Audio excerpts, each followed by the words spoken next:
को पहले धमका दिया कि मेरी माँ है, ध्यान रखना। शरारती कई लेवल की करता था, कई लेवल की। तो टीचर ने नंबर की लिस्ट बना दी सारी और मुझे दी कि ये क्लास टीचर को दे देना। तो मुझे लगा तो बड़ा अच्छा हो गया, केमिस्ट्री पढ़ने से अच्छा कि यही कुछ कर लेते हैं। तो मैंने 7 को 47 कर दी। अब ये करते हुए मेरे 2 दोस्तों ने देख लिया। अच्छा। तो उन्होंने कहा कि हमारा भी कुछ करो। हम IAS की पढ़ाई करते हुए एक बात कहते हैं कि जब तक आप पद पे हैं लोग सलाम ठोकेंगे, देखना ये है कि जब आप पद से हटते हैं तब ठोकते हैं नहीं। आप रिटायर हो गए उसके बाद भी लोग सम्मान कर रहे हैं और वैसे सलाम ठोक देते हैं। इसका मतलब है कि ये प्रेस्टीज नहीं, एस्टीम है, और esteem belongs to the person, prestige belongs to the chair. कौन क्या आपको 100 में 1 होना पड़ेगा, 99 को फेल होना ही होना है। पर दरअसल फेलियर होता नहीं है, बिल्कुल, है ना। आप किसी एक चीज में फेल हुए, जैसे आप कह रहे हैं कि आप IAS का एग्जाम आपने दिया, नहीं हुआ उसमें, कितना अच्छा हुआ। ये गांव कनेक्शन कैसे एस्टेब्लिश होता है, जो आप कहानियों का इतना बड़ा जो यादों का एडिट बॉक्स आप चलाते हो कैसे बनता, मतलब इतने क्रिएटिव कॉन्ट्रीब्यूशंस कैसे होते हैं। IAS तो 5000 है देश में, IPSC 5000 है, और UPSC ने बड़ा एहसान किया कि कुछ शानदार लोगों को सिलेक्ट नहीं किया। वो सिलेक्ट कर लेती ना तो कई बढ़िया लोग खत्म हो जाते। एक तो चमत्कार उसमें बड़ा परेशान रहता हूँ मुझे। बड़ी दुविधा होती है कि ऐसा कैसे है कि कुछ लोगों के पास वो क्षमताएं हैं जो हमारे पास नहीं है। एक मुझे गुरु मेरा जो मेंटलिज्म सिखाता है, और तब मुझे समझ में है कि ये सारा का सारा खेल केवल ट्रिक्स का है। अच्छा, प्योर ट्रिक्स। मेरे घर में जो बच्चे हैं उनको ये भय है कि मैं चेहरा पढ़ लेता हूँ। आजकल वो मेरे सामने बड़ा संभल के रहते हैं कि कहीं ये पढ़ना नहीं। अब आज की जनरेशन फोन के मामले में हमसे स्मार्ट ही है, लैपटॉप के मामले में हमसे स्मार्ट है। कोई चेक नहीं है कि अगर 3 साल का बच्चा भी, 4 साल का बच्चा भी कुछ देखना चाहे तो वो किसी भी लिमिट से आगे का कंटेंट देख सकता है। प्रीमैच्योरिटी एक खतरनाक सच्चाई है।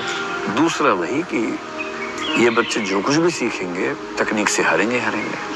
पहली बार ह्यूमन हिस्ट्री में मनुष्य बुद्धि के मामले में हारने वाला है, अपने पैर पे कुल्हाड़ी मार के। हाँ, और बुरी तरह हारने वाला है। दुनिया में कभी ऐसा नहीं होने वाला मेरे ख्याल से कि आइडियलिज्म खत्म हो जाए या रियलिज्म खत्म हो जाए। परिभाषा मतलब 2-4% को छोड़ दे तो बाकी हम सब लोग जिंदगी में कुछ समझौते करते ही हैं।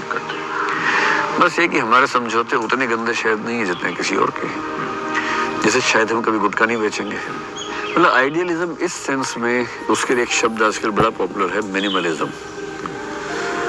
वो भी एक तरह का आइडियलिज्म है कि मुझे कम से कम में अपना काम चलाना है, क्योंकि 3 साल ने चीजों को बदल दिया है आमूल तरीके से। वरना मुझे 25 साल पढ़ाते हुए हो गए, पहले 22 साल तक मुझे कोई नहीं जानता था, केवल मेरे स्टूडेंट्स। ऐसे लोग जिनके बारे में सोचता था कभी जिंदगी में अगर मिल पाए तो ऑटोग्राफ लूंगा, वो मेरे दोस्त बन गए। ये सब सोशल मीडिया का खेल है। तो इंटरेस्टिंग है, मजेदार है। आपको भी मैं नहीं जान पाता अगर सोशल मीडिया ना होता तो।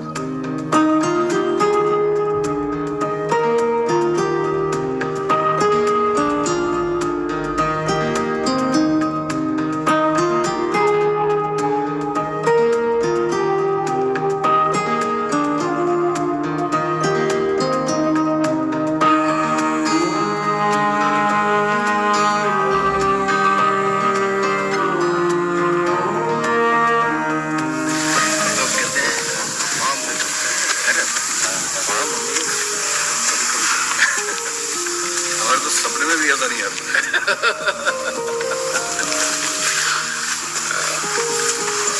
घर का नाम है स्लो। हाँ मैं देख रहा हूँ, समझाई में देख लिया।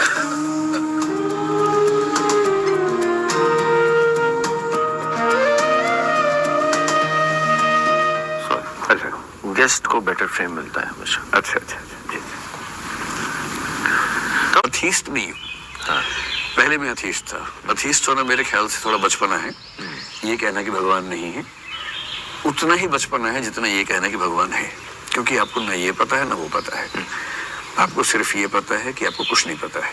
तो ईमानदारी, कोई शक्ति है होनी चाहिए, कोई ताकत चला रही है जो दुनिया, कोई शक्ति होनी चाहिए निश्चित रूप से, लेकिन उसको जानने में शायद 10,000 साल लग जाएंगे। हाँ। और हमारे जीते जी तो नहीं होने वाला है, इतना हम मान के चल सकते हैं। यही मेरा ये भी मानना है कि जी कोई तो है जी। सॉरी। हाँ। तो अब क्या है कि क्योंकि अंतिम रहस्य हम नहीं जानते, वहां तक पहुंचने के रास्ते क्या है। एक रास्ता है विनम्र रास्ता, कि तुम जो भी हो, हम तुम्हारे दास हैं, स्वामी हैं, कृपा करो, दया करो, हम तुम्हारे ही हैं। ये धर्म है। और धर्म का रास्ता जनरली विनम्रता का, डिवोशन का, आत्म जिसको बोलेंगे कि खुद को दांव पे लगा देना। वो बराबरी का रिश्ता नहीं है, बराबरी का, वो एक टू द मास्टर ड्रेसिंग, खुद को छोटा बनना। जी जी। कहीं कहीं बराबरी का, जैसे हिंदी भारतीय परंपरा में आप देखिए नवदा भक्ति की बात होती है, उसमें सख्य भक्ति भी है, प्रेमा भक्ति भी है। हाँ। स्टोरी टेलिंग से जोड़ा जाना चाहिए बचपन से। मतलब मुझे ये बात अब कुछ दिन पहले रियलाइज हुई कि स्टोरी टेलिंग की कितनी बड़ी भूमिका है हमारे जीवन में। मैं तो क्लासेस क्योंकि काफी लंबी लेता हूँ, और लंबी क्लास में एक चैलेंज ये होता है कि बच्चे बोर ना हो। तो मैंने अक्सर पाया कि जब जब चीजें कहानी के माध्यम से कही जाती है तो बच्चे बहुत इंटरेस्ट से बात को सुनते हैं, बहुत इंटरेस्ट से। तो यहाँ तक कि हम लोग कहते हैं कि जब आप ऐसे लिखें तो ऐसे की शुरुआत कहानी से ही करें। तो ये तो मुझे लगा कि मैं टीचर हूँ तो स्टोरी टेलिंग मेरे लिए बहुत काम की चीज है, और मैं स्टोरीज का बहुत इस्तेमाल करता हूँ। अगर मैं 2 घंटे की क्लास ले रहा हूँ तो उसमें कम से कम 4-5 स्टोरीज बीच में आती हैं। कभी वो जोक के फॉर्म में आ जाएगी, कभी सीरियस स्टोरी के रूप में आएगी, लेकिन आएगी कहानी। क्योंकि जैसी कहानी आती है, एक तो बच्चों का दिमाग रिफ्रेश हो जाता है, थकान दूर हो जाती है, इन्वॉल्वमेंट बढ़ जाती है, और फिर उनको जो बात कन्वे करनी है वहां तक ले जाना बड़ा आसान हो जाता है।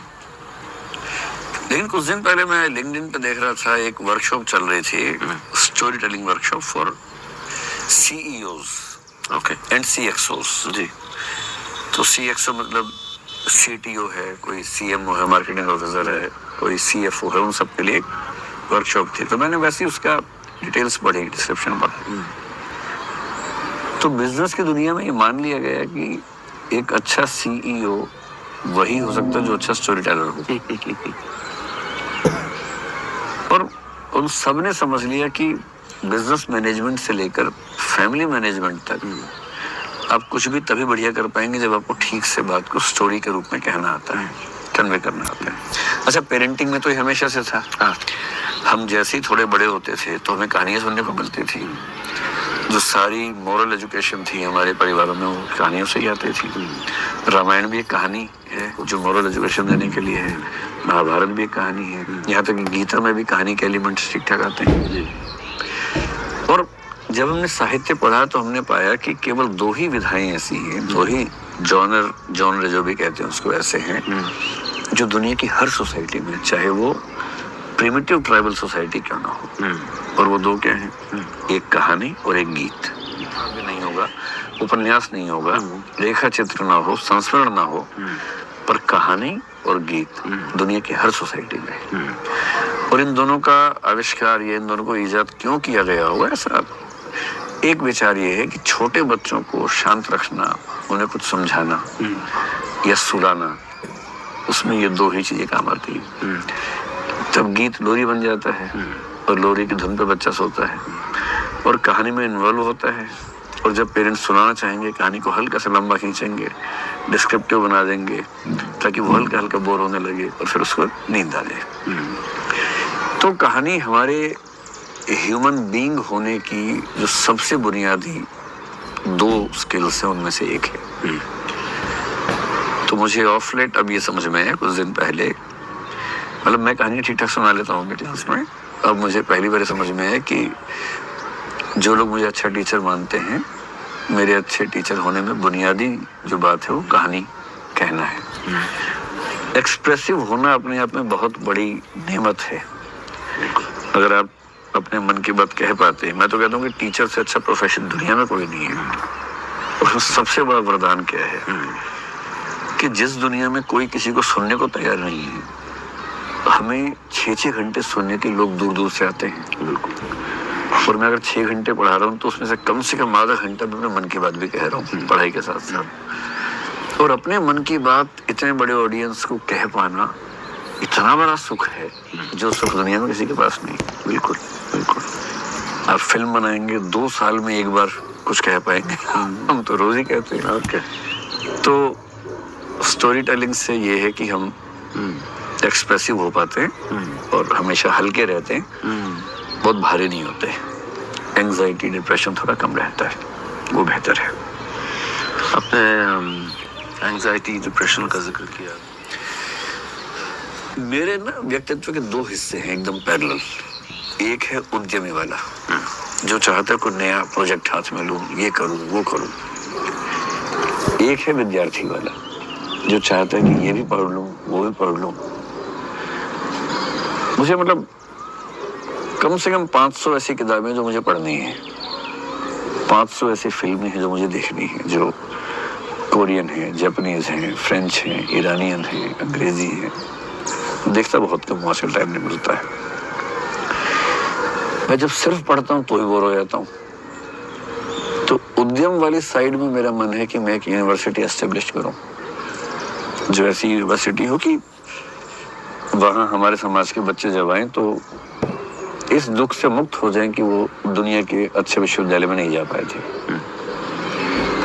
उनको उनके समाज की भाषा, उनके समाज के तेवर से वो हर चीज मिल जाए जो एक बच्चे को मिलनी चाहिए कॉलेज में। एक मन मेरा पिछले 20-30 साल से करता फिल्म बनाने का।